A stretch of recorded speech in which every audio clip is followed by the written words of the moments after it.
Hi Flosstube friends, it's Sherry, Colorado Cross Stitcher here on YouTube and also on Instagram. This is a channel about cross stitching and I'm so glad you joined me today. Thanks so much. So I have lots to talk about today, but first of all, we have had the Blue Angels in our area for the last 2 days flying overhead. They're doing an air show here this weekend at the airport and oh my goodness, it sounds like the whole roof is coming down when they fly overhead. I don't know if you've ever had them close by, but yesterday they were flying over the shop all day. We kept going out to take videos and watch them, and today same thing. And so if you hear, I don't think you're going to hear it. I know people always say in their videos, oh, sorry for the noise, but you very seldom hear that extra noise. But they're really loud when they go over. So I don't know if they're going to go over while I'm filming or not, but if they do, that's what the noise is. They're so cool. I just can't even imagine what they do. If you've never seen them, look up YouTube videos on Blue Angels because they're absolutely incredible. So that's been exciting this weekend or the last couple of days. All right, today I have some finishes, I have some progress, I have a new start. And then the last 5 minutes or so, I do shop talk. We opened up ColoradoCrossStitcher.com. We've been having so much fun sending orders out to you guys. So I will put that at the very end. So if you're not interested, you can check out before that. So let's talk about finishes. So one thing I told you last time I wanted to do was this Lucy Beam All Hallows Eve heart. And one thing I loved about it was that it was heart-shaped. I did not make it into a heart. So I had this crazy fabric that I got in a grab bag at a, I think, what is that called? That St. Charles, that St. Charles retreat that they have every so often. Needlework Galleria. Okay. So I went there once a couple years ago and I bought a grab bag of color and cotton remnants, and none of them are labeled with size, or I don't think they were labeled with size. I figured out this is a 36 count, and I loved all the fabrics. I think there were 3 or 4 fabrics in the bag, and this particular one I thought, well, I just can't imagine what I'm going to use that for. It was perfect for this pattern, and so instead of making a heart-shaped pillow, I made this pillow out of it. Now, isn't that a perfect use of that kind of fabric? I thought it turned out so cute. And even though I loved the heart-shaped idea, I love how this little pillow turned out. Now, I did have to move these 2 images in a few stitches because on the pattern, they're out on the sides. So I moved them in just a few stitches to make it more of a rectangle pillow. I have no idea what I did with this little guy here. I don't know why I made that a yellow pumpkin, because on the pattern it's a white pumpkin that looks like a skull, which is kind of a cool idea. But I guess I screwed that up. So it's all right. I like it still. So anyways, that's All Hallows Eve by Lucy Beam. And I will put links to patterns in the drop box below. Because I know you're stitching while you're watching this. You don't want to take time to stop and write patterns down. You just want to keep stitching. So I'm with you on that. All right, and then this was completely unplanned. I was cutting fabric a few days ago. Maybe last Friday. Must have been last Friday, and I'll tell you why I know that. And I was cutting this fabric from Fiber on a Whim called Stone, and I thought, gosh, this would be so beautiful with the colors of Huckleberry Farm from the Blue Flower. Now, this is not a pattern that I had really planned to do. I mean, I've always loved the pattern. I love that it has mountains in it. I love the bear digging into the beehive. I love the yellow house. I think that's so fun. But I hadn't necessarily planned to do it. And the other thing I love this viney border here. I'm going to stand close so you can see that. Look at that border. Isn't that pretty? I love that. But I hadn't necessarily planned to do it. until I saw this stone colored fabric, and then all of a sudden I stopped cutting fabric for all y'all in the shop, and I pulled the threads and started. So this was my start, and again, this is on Fiber on a Whim stone, 40 count. And I didn't even notice that it says one for me, one for the basket in the middle of the alphabet. That's so cute. So that was a super fun start. And these colors, I put it on my Instagram. So if you are on Instagram, go see, because I laid all the thread colors out on the fabric, and it's just gorgeous. So I can't wait to continue making progress on this. The reason I know it was Friday is because Saturday, Bonnie, who works at the shop with me, came in and she bought all of the stuff to do it. She bought a different color blue fabric. What did she buy? Stormy Night or Night Sky? I don't know. I don't remember the fabric she bought. But it was a blue also. And so she's working on it too, so that's super fun. So Bonnie works with me in the Colorado Cross Stitcher shop on Fridays and Saturdays. She worked at Loopy when we had fabric, and I don't remember if I told you this already. She took up cross stitching again during COVID, and when we decided to add cross stitching in the shop, since we had gotten rid of fabric a couple years ago, and that's where she worked, in the fabric section, I was just always trying to think of ways to bring her back because she's so wonderful. And so I was so happy when I could bring her back and have her do the cross stitching. So we work together on Fridays and Saturdays, and it's a lot of fun. And now we're doing a stitch along that we hadn't planned on, but that's fun too. So I worked on that, and then I worked on my Heartstring Samplery, His Eyes on the Sparrow.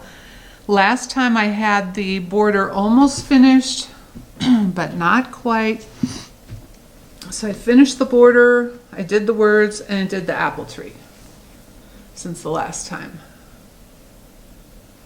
And this is just like one of those pieces that I just kind of want to savor as I work on it. I felt that way about Barbara Anna's All Creatures Great and Small. There's just so many little delightful things going on in the pattern, and I just want to really enjoy stitching it. I'm not in a rush to get it done. I just want to kind of savor the stitching. So I'll show you the up close a little bit.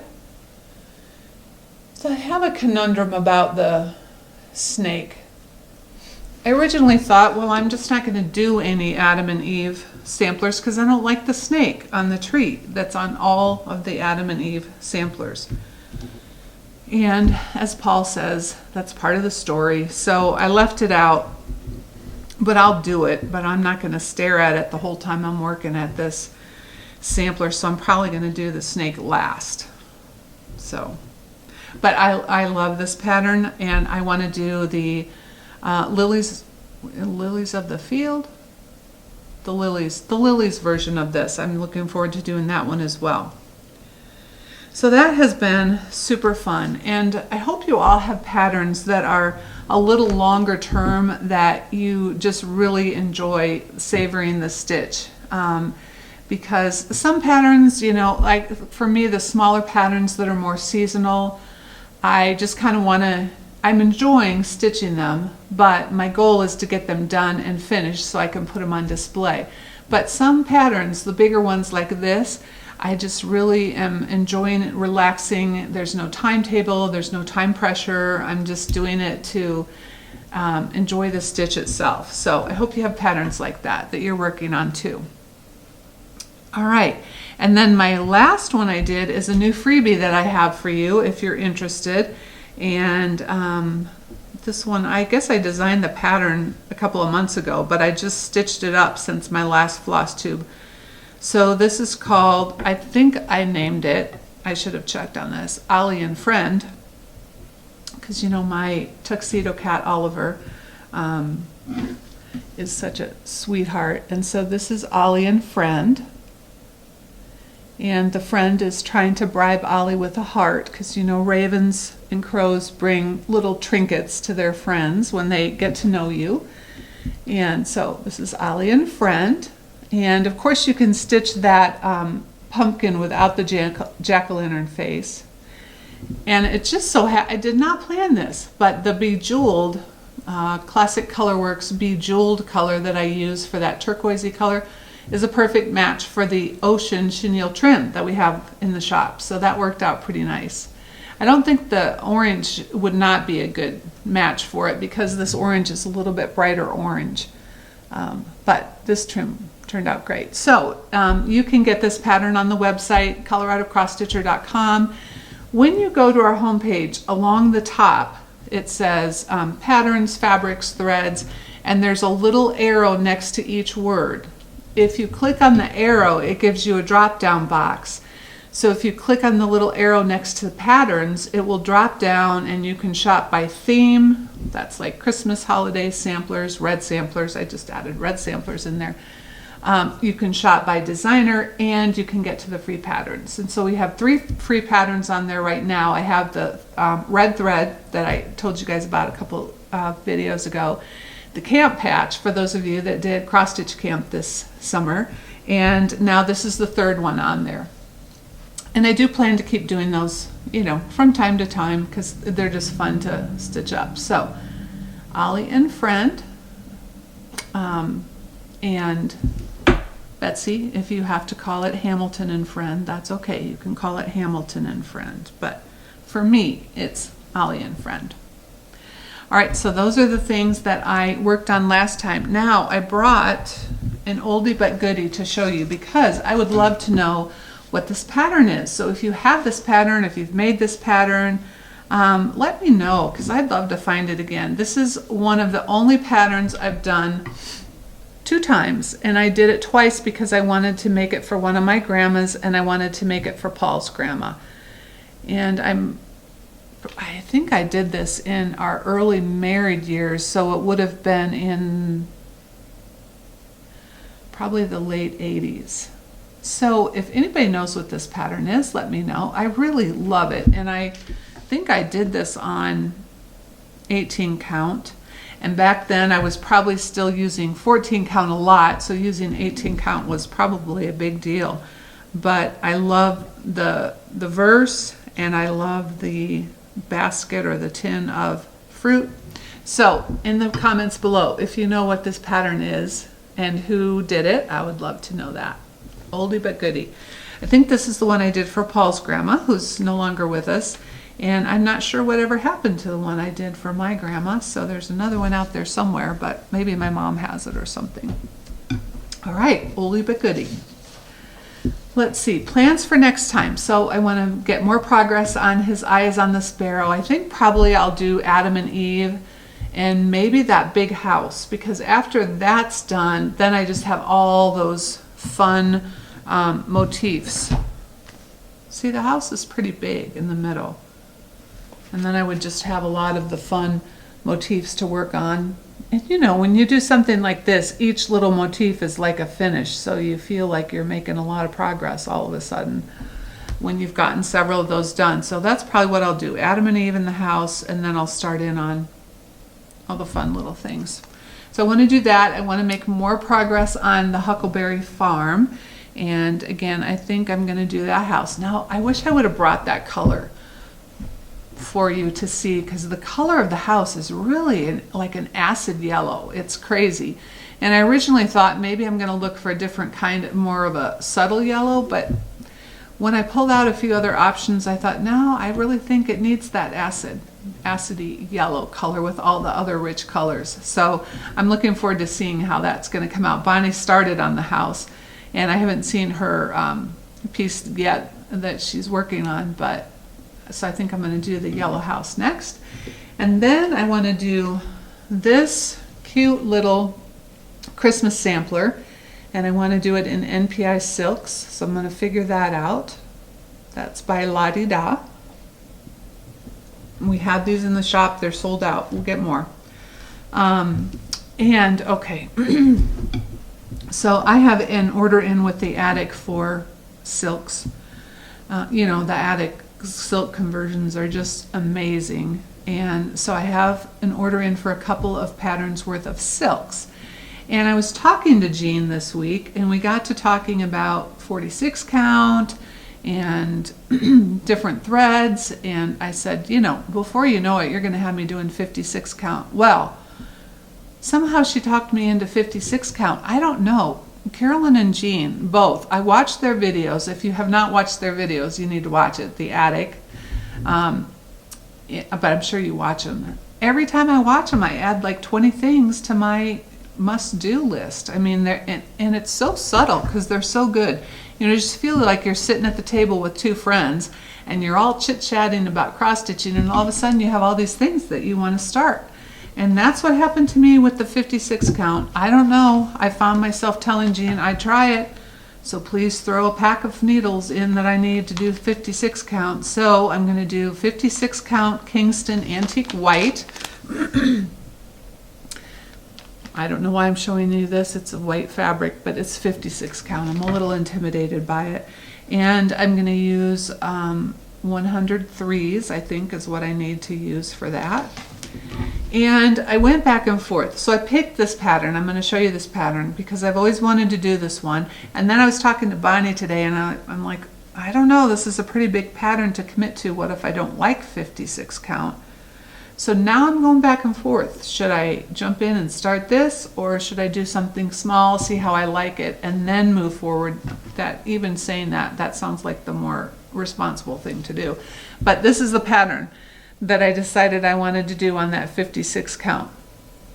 Now, what I love about the idea of 56 count is it's small. And you know, that's why I love stitching 1/1 on 25 count, because I love the coverage of one strand of DMC or one strand of overdyed cotton or silk, whatever. I love the coverage 1/1 on 25.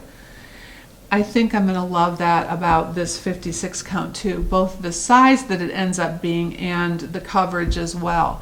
So yeah, Jean talked me into it, no surprise. And she's amazing. She stitches on all these high counts all the time, I think. I don't know how she does it, but maybe I'll love it. I will report back and let you know if I like it. But I'm kind of excited to try it. Now I just have to wait for my needles to come in. Okay, 3 things to share. Well, I went antiquing again since my last video, and this is not the Cross Stitch and Antique channel, but usually when I'm antiquing, I'm looking for things that work with my stitching. So I found a really cool frame. Look at this fun frame. Isn't that pretty?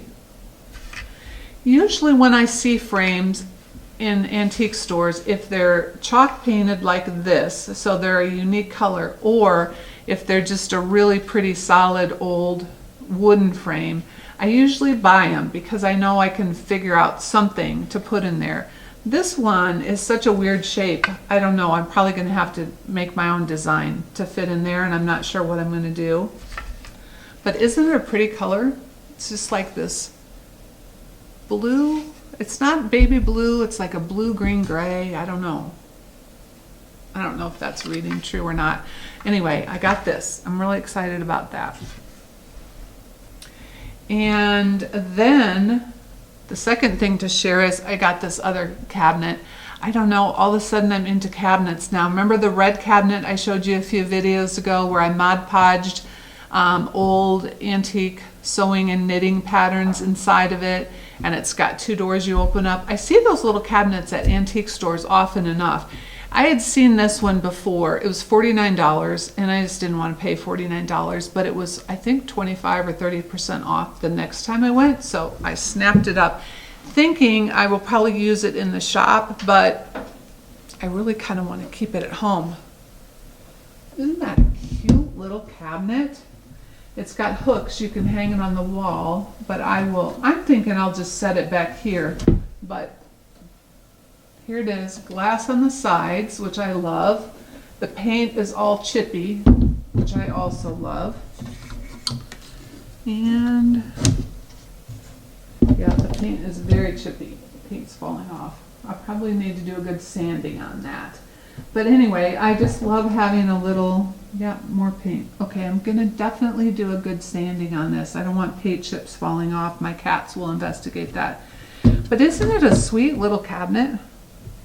I just love it. So, if you need places to display your pin pillows or other little treasures that you stitch, or just treasures that you collect, check out the antique stores because they have some really fun, unique ones there. All right, that's number 2. I gotta get rid of all my little paint chips. Thing number 3 that I want to share with you. Do you know about the Clever Clove on Etsy? It is the cutest to shop. And what they have is pins and stickers and notepads.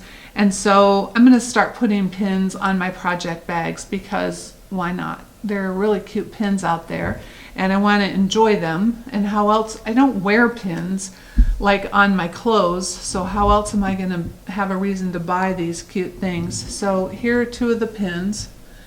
Oh, let me see what they are first. So the one is little kitten sitting in bed watching Netflix, a cup of coffee and her books next to her and knitting. And then the second one is Henrietta Hedgehog, and she is off on her motorbike, little teal motorbike, and she's got flowers in the back. Aren't those cute? She's got all kinds of cute designs.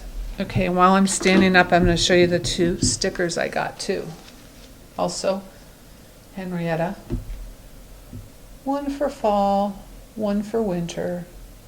And since I'm going to be doing those Book of Days stickers, because I succumbed, Brenda and Laura, the Serial Starter, show their cute, adorable books all the time. I was going to bring my book out because I tried to do that book in 2018, I think.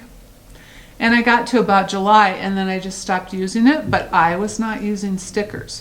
So I bought the sticker book that they showed on their Flosstube, which I can link below for you. And now I'm collecting cute stickers from the Clever Clove. So I will also link to the Clever Clove in the Dropbox below because her stuff is so cute. You're going to have a hard time picking, you know, the different things you want. And then I also bought from her, she has locking backs that you can buy, and you get a pack of 5. And so these, I think they screw on instead of shoving on, because I've had these before where I put them on a project bag for my knitting and then they end up coming off and I lose them, and I don't want to lose these. So these are locking backs. So make sure you get the locking backs if you're going to put them on your adorable project bags. Right, that's my 3 things, but I also wanted to show you this. Lori Mischievous Stitches showed this last year. She bought these at Hobby Lobby, I believe, for Christmas thread drops. And I thought that was the cutest idea, but I could never find them last year. And then this year when I started seeing them, they were full price, which I think is $3, $4, which is not bad, but you know, Hobby Lobby, they go on sale all the time. So I waited till they were on sale, and aren't those cute? Old-fashioned Santa. I love anything old-fashioned looking, vintage looking. So I got a pack of those. So if you're looking for those are Hobby Lobby and they're back in stock. Okay, last time our question of the day was, how do you feel about finishing? So we had this discussion. You know, before I started floss tubing, I don't like finishing, so I didn't do much of it at all. I just put all of my finishes in a Rubbermaid container.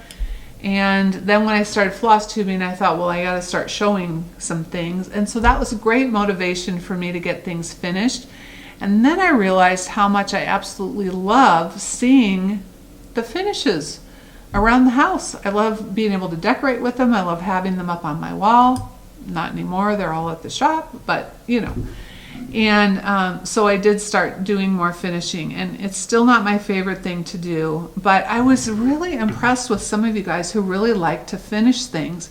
And one of the gals said, I like finishing as much as I like stitching. In fact, when I'm stitching, I'm already thinking of all the fun ways I could finish it, which I would love to have that kind of attitude and that kind of love for the finishing part of it. I just don't, but I do it because I like the end project. So thank you for sharing all your thoughts on finishing. It was really fun to read all of the things that you were thinking about that.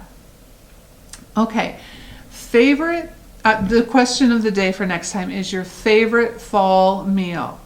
You know, some people like chili and soups in the fall.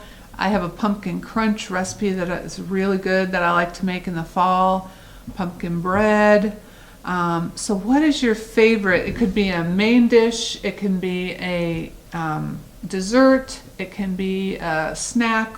What is your favorite fall recipe? Now mine for a meal is probably my friend Sarah's casserole that has potatoes and zucchini and sausage, and it's just like the best comfort food. I will find that recipe and put it in the Dropbox below in case you want to try it. And I know it came out of some cookbook, I don't remember what, but it is so delicious. And it, like I said, it's just, it smells good when you're baking it. You make up the stew with the tomatoes and a little bit of wine and bay leaves, and oh, it just smells delicious and it tastes awesome. So I will put that in the box below, but tell me what yours is. And if you have a link, like if it's an online recipe and you have a link, feel free to leave the link, because I know all of us are going to want to see that when we read about your favorite recipe. If you don't have a link, no worries, just tell us about it. Okay, drawing for last time was 3 free copies of my new signpost sampler maker pattern that I shared with you guys in the last video that I was so excited about. And just a huge thank you to all of you who have ordered that. It has been just beyond exciting to be sending that out, and I can't wait to see the different ones that you guys do. So the 3 winners from the drawing are Lorraine Bergstrom, Carol Saunders, and Georgie McDougall. So Lorraine, Carol, and Georgie, if you can contact me below, my email is in the box below, and I will get those shipped off to you. And if you've already purchased them, just let me know that. I can refund your money for that. All right, now giveaway for next time. So Sandy was so kind and sent me this great fall pattern by Country Cottage Needleworks. It says be thankful. It has white pumpkins on it, and I just love white pumpkins. I love pumpkins, but I really love the white ones, or sometimes people decorate with the blue ones, and I just think it's so pretty. And so it's be thankful. So let's use the word thankful in your comment if you would like to be entered into the drawing for this pattern that Sandy donated for a giveaway. And thank you again, Sandy, for doing that. So we have that, and then I've also got 2 unclaimed drawings. So we're going to draw again. So that's 2 of the Fabric Flair fabrics. You know, they sent me a lot of fabrics quite a few videos ago, and everybody claimed theirs except these last 2. So this one is a beautiful, I mean, this is so pretty printed, and it's got really subtle roses and leaves and vines, and it's a pretty, it's looking green there. It is really more of a pretty blue color. So if you're interested in that, use the word roses. The fabric is called Victorian Roses if you're wanting to find that online. So roses. And then this is my other actual favorite that they sent, and this is Butterfly Damask, and it's super, super subtle printed on there, but it's a beautiful piece. I don't know if it says, okay, the roses is 36 count linen, and this one is 40 count linen, if that makes a difference to you. So use the word butterfly if you would like to be entered into the drawing for that. So butterfly and roses, plural. So we have 3 drawings this time, 2 fabrics, and then the pattern from Sandy. And I actually remember to do the drawing stuff before the shop talk, so there you go.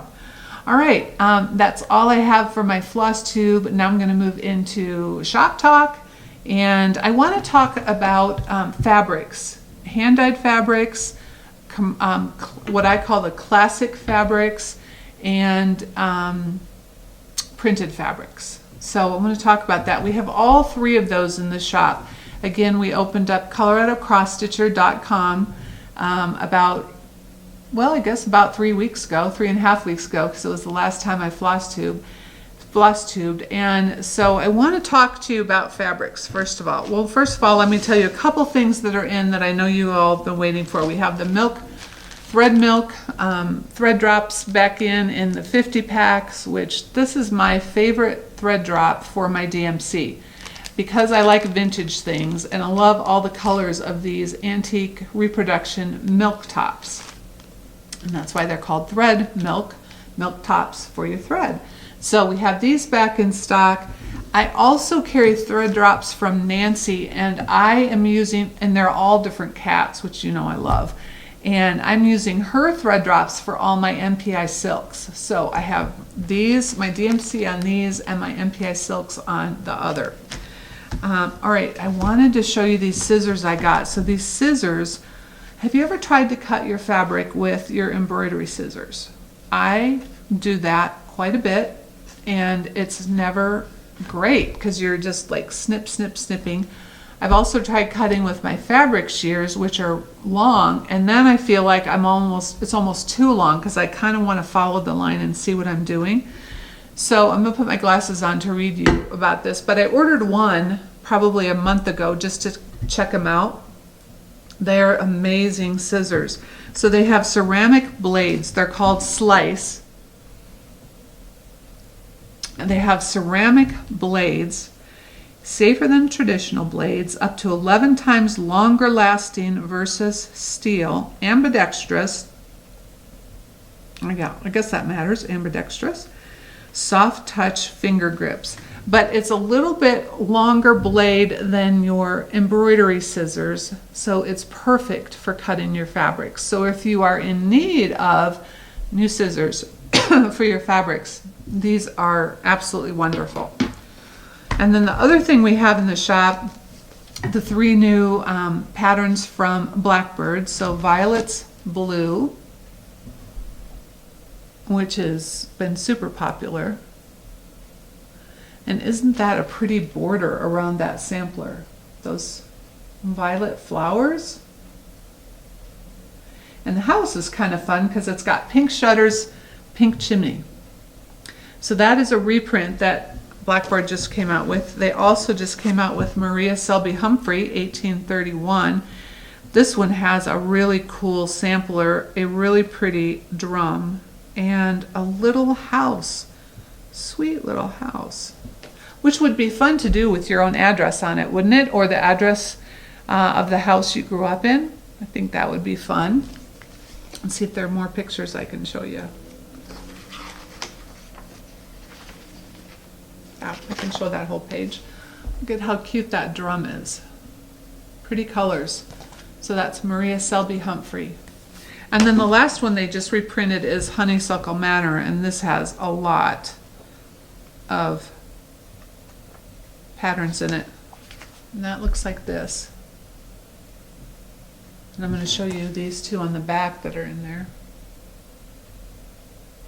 So those are 3 new pattern reprints from Blackbird. Okay, now let's talk about fabrics. So I told you there's 3 different kinds of fabrics. And I'm going to give you my opinions on these 3 different types and what I use them for. That's not to say I'm right or I know anything more than anybody else, but I'm just going to share how I decide. You know, how do I decide if I'm going to use a hand-dyed fabric versus one of the classics, which I'll explain, versus something that's printed. So let's talk about that. First, let's talk about the classics. And the classics are colors that are not hand-dyed. They come dyed directly from Zweigart in Germany. So these are staples for your fabric collection. They're colors that are going to be the same the next time you buy them. They come with a predictable color. You know what color you're getting. They're pretty easy to get because they're usually in stock. at the distributors, so we always have a good collection of these. And I'm going to show you some examples of, I should have taken them out of the bags. Okay, so this, for example, is flax. I love the color flax. It's kind of it's a tan. It's a really light tan. I think this one is good for samplers. Let me compare it to raw linen, which is a little bit darker. But again, both of these are what I consider classics. They're not dyed. They are just one color throughout. So you open it up. It's all one color, front and back. And it's something that I can always pull from my stash. I always have these colors in my stash. Another example of that would be cream, which is a beautiful, beautiful color. Or dark cobblestone, which is fun too. Let me show you how that compares to dark cobblestone, raw linen, flax. So again, these come directly from the Zweigart factory. They're not dyed. They're not hand dyed. They are just natural, different colors. There's pewter, there's mushroom, there's different colors like that too. But to me, they're all classic colors. They're more neutrals, all of them. Even the colors like dark cobblestone, I would still call it a neutral. And I feel like it really lets your stitching shine through. A lot of times when I'm doing something on a smaller scale where there's a lot of little icons, like his eye is on the sparrow, or all creatures great and small, where there's a lot of little icons that I want to show up, I don't want them to get covered up in or attention pulled away from them. If I've got something that is a hand dyed, which is not predictable, you might have a big splotch here or something here. There are definitely times you want to use those kinds of things, but not when you've got a lot of little icons that you want to really showcase in your stitching, in my opinion.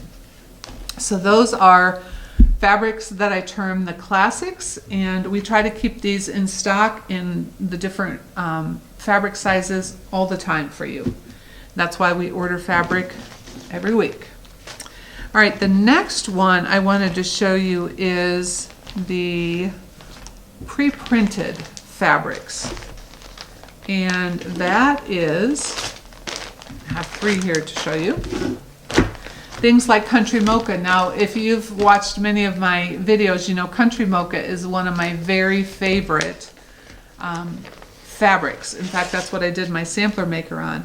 It's a printed fabric, meaning it's printed on one side. It's made to look like parchment, I think. And I love that it is predictable. And by that I mean there's no wild dye patterns in it. It's got little movement and texture. I think what the printed fabrics add is a little bit of texture, a little bit of movement underneath your stitching. And I really like that. So it's got a predictable pattern, but not the kind of pattern that is so redundant that it becomes boring. I think it's just really, it's like a subtle wash of color on there. And the thing about the printed ones is the back is not printed. I don't know if you can see that. So the back is a solid and the front is printed. And you can use either side because the back is beautiful as well. But so Country Mocha is one of the printed fabrics. I have Vintage Smoky White. I did my Schoolhouse series from Brenda Gervais on this particular fabric. And again, printed on one side. Very regular. Again, I say regular printing, but that almost makes you think it's going to be like, you know, printing of roses or printing of something.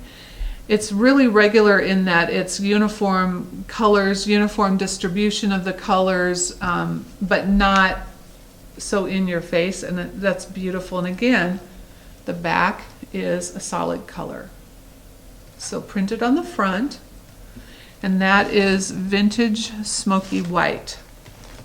And then the third one that I brought to to share with you today in the printed category is Stormy Night. And that's like a blue-gray fabric. Again, it's this very same, you know, it's really the same kind of a print from one to the other. They're just different colors. And I think this is gorgeous. This would be beautiful in that Huckleberry farm. And again, the back side is solid.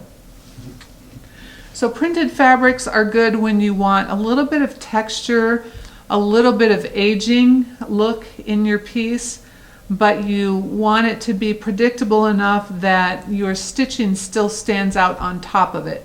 So your eye is drawn to your stitching and the background enhances that with a little bit of extra movement and texture going on.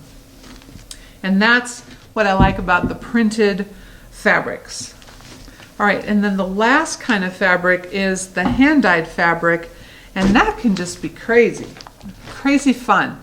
All right, so this was one of those, and again, Color and Cotton, I have no idea what this one is called, but it's just got interesting things going on in there. So I brought some of the Fiber on a Whim that we have just to show you some of the wild things. And this is fun to me. What I would use this for is more seasonal stuff. Like I think this would be fabulous for Halloween. This is Dunes. We have several colors of theirs that have kind of a green wash kind of mixed in there. And I always try and describe that in the fabric description. So if you're looking up the fabric, read the description to see, because sometimes I say it has a lot of green in it. Sometimes I say it's a little subtle, but look at this. Do you see how there's so much going on in that piece? There's so many different parts and pieces to it. And it would be super fun for a really old looking, you know, a sampler that you wanted to look really old. But see, there's like a lot of green up at the top, and then down here you have this little bit of green, but here it's a little bit lighter.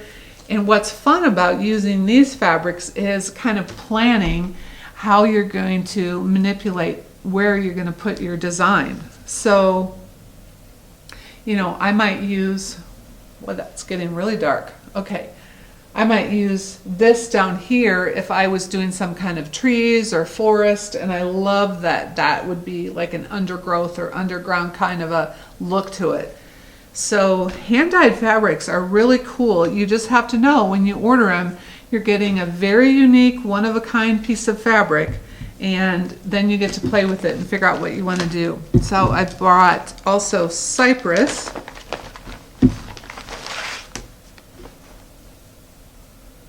Look at that, isn't that fun? Now this is a piece that it's not two colors, like the first piece was tans and like a moss sage green. This one is all one color, but it's definitely lights and darks. And in reality, it's probably not one color. I don't do hand dyeing. There are a lot of tricks to hand dyeing and getting that look of overlays, so it may be more than one, but it reads as light and darks of one color, and I just think that's gorgeous. It's a really pretty blue-green. But again, like this up here, see where it's really light up here? Wouldn't that be a fun looking cloud at the top of a sampler, or even over here? So it just kind of lets you play with your design and how you want to position it on there, and super fun. And then the last hand dyed I brought is Espresso. All of these hand dyes are by Fiber on a Whim. Espresso also has a little bit of the green wash, but it's more of a pink toned tan than the, I'll hold up both in a minute. But look at all the fun things that are going on in that piece. And again, you're just going to kind of decide how you want to position your stitching in there and how you can really maximize the colors that you've got going on. So let me fold this so it's a little more manageable, and then I'll show you this piece versus the Dunes, which is definitely more of a yellow tan. Okay. I should have gotten these tags over. All right, so this is Espresso and this is Dunes. Big difference. But they both have a little bit of that really pretty green wash on it. This is definitely cool greens and cool tans, where this is warm tans and warm greens. So there is a place for all of these kinds of fabrics in your fabric collection. And that is just how I choose to use it. I know some people only stitch on hand dyeds because they love the movement, they love the aging that this brings to a piece, or they love stitching primitive, and this is perfect for primitives. And for me, I am just very specific about what I'm going to do. Like that Huckleberry Farm is on a piece of hand dyed, and on my piece of fabric I had one section that had like really lighter colors here. I picked this section that had a little more regularity to it, but I can't wait to use the piece over here. So when you get hand dyeds, it's like getting a little treasure box. You don't know what you're going to get, but it's going to be fun to figure out. All right, we have also added in, so we've added on more Fiber on a Whim. I've had a couple of shipments from them now. We restocked all of the threads, and when I say all of the threads, I mean all of the threads they could send me. I think I ordered 70 different colors of Gentle Art, and I got maybe 25. So, you know, we're always reordering. It's just that the dye companies don't always have those colors in stock. So we've restocked that. We also got international orders from the Sampler company. I know a lot of you are waiting on restocks for that, and also Reflets de Soie. She has 2 new patterns in there, and also Sampler company has 2 new patterns that we got in. And so we have lots more in order. I have a lot more modern folk embroidery on order because I know some of you are waiting on that. So anyway, it's always something. We're always adding something every week. We're growing and adding more things and restocking, whether it be fabrics or threads or patterns. So again, like I said last time, sign up for an email notification if something's out of stock that you want. If it's still showing on the website and it just says out of stock, then that means it's probably already on order or coming back again soon. If we have things that I won't reorder, I usually take that off the website. So if it's on there and says out of stock, just know we do plan to get that again as soon as we can. All right, I think that's it for today. Don't forget to leave a comment. Thank you so much for your comments. I read every single one, except, you know, okay, I told you this not the last time, one other time.